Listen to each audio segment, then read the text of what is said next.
Thank you. Doc, you talk a lot about closing out quarters, and with all the good things you did offensively, you didn't close out the third very well, and as a result, early in the fourth, too, and then you kind of had to win the game twice. Yeah, we just let up time, honestly. Thought we were playing a terrific game. I thought defensively, they're second in the league offensively. I thought we were doing terrific. And then, really, the second unit today, that they've been great for us today, they were not. And I thought it was more our mindset. I thought we came in with an offensive mindset in that middle of the third, and I thought it changed the game. We were fortunate to win the game, but again, we're not gonna win them all pretty. We'll take a win for sure. Thank you. Up next, we'll go to Keith Pompey.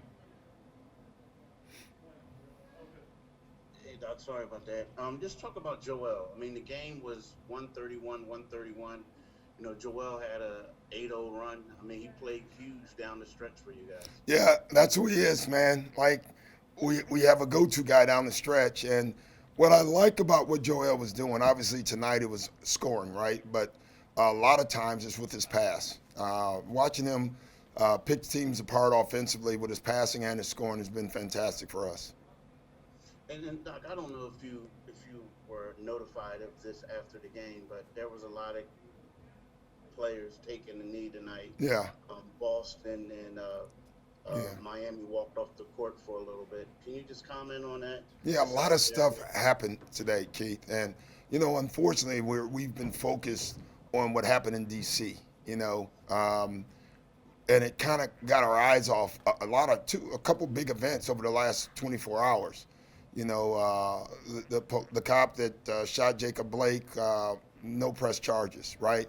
Um, the two senators in Georgia winning, flipping a state that's been traditionally Republican, and just the turnout of vote in Georgia. Stacey Abrams, they need to build a statue for her, in my opinion, in Georgia, for what she's done and the leadership she's had. And then you go back to D.C. Someone lost their life tonight over something that shouldn't happen. Um, it's a lot of stuff for a lot of people to handle. I told our guys before the game, though, this is America right now, and it's better than it was 10 years ago, and it may not feel that way right now, but young people are engaged, and they're voting, and it's beautiful to watch. And it's not young black people; it's young people. It's young people of all colors, of races, of gender, and so they showed out. The young people did, and I'm just very proud of all of them. Thank you, Doc. Thank you. Next question comes from Kyle Newbeck.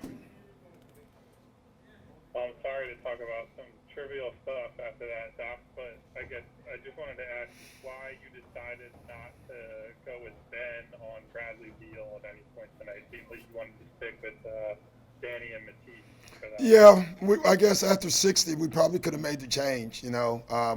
We like what Ben was doing as a roamer tonight off of Westbrook, being able to run. We thought it would allow him to get a lot of rebounds and push the break. We felt strongly that we can get a lot of easy baskets, so that part of it worked. The other part didn't. Next question comes from Kai Carlin. Hey, coach. So obviously Seth Curry knocked down a bunch of threes tonight. That's what he's known for. But there were a couple of times where he was able to put the ball on the floor, find Joel for a couple of shots. What does kind of impress you about Seth offensively, other than just his shooting? Yeah, I think, and I said this earlier, Kai, that Seth's a terrific pick and roll player. Puts the ball on the floor, makes great decisions. He knows he has a cannon, so he knows people are running out at him out of control, and he can always pump fake and put it on the floor. One of our better plays is a pick and roll play with Joel and Seth. So no, we trust him a lot with the ball. Thank you. We'll take two more questions, starting with David Aldridge. David, who? Who? Jeez, what are you in a bunker somewhere in Washington D.C.? I'm in DC, but bunker. But I got my baseball bat with me. That ain't gonna help, brother. Doc, I saw what you said earlier before the game. I don't know if you heard the Senate and the House are back in session tonight. And Oh, great. Yeah. We finished this. I just wonder if there's how do you kind of like try to put your arms around everything that's happened today now that it looks like it's finally going to get done? Yeah, it's going to get done. And, the one thing I don't want people to get lost on, David, that America does work. The democracy still works. And, it wasn't, but it wasn't a ton of people there. It was enough people there, if you know what I'm saying. But Yeah. what fell on me, and I said this earlier, is if Martin Luther King had said, I have a dream today, and then said, now let's go storm the Capitol, there would have been bloodshed. And so, watching how that unfolded and how peaceful it was in some ways, other than there was a lady that lost her life, it just tells you that we can handle things differently. And, when black people in the past have protested, they've called them looters and rioters. Today they kept calling them protesters for the most part, and then it changed.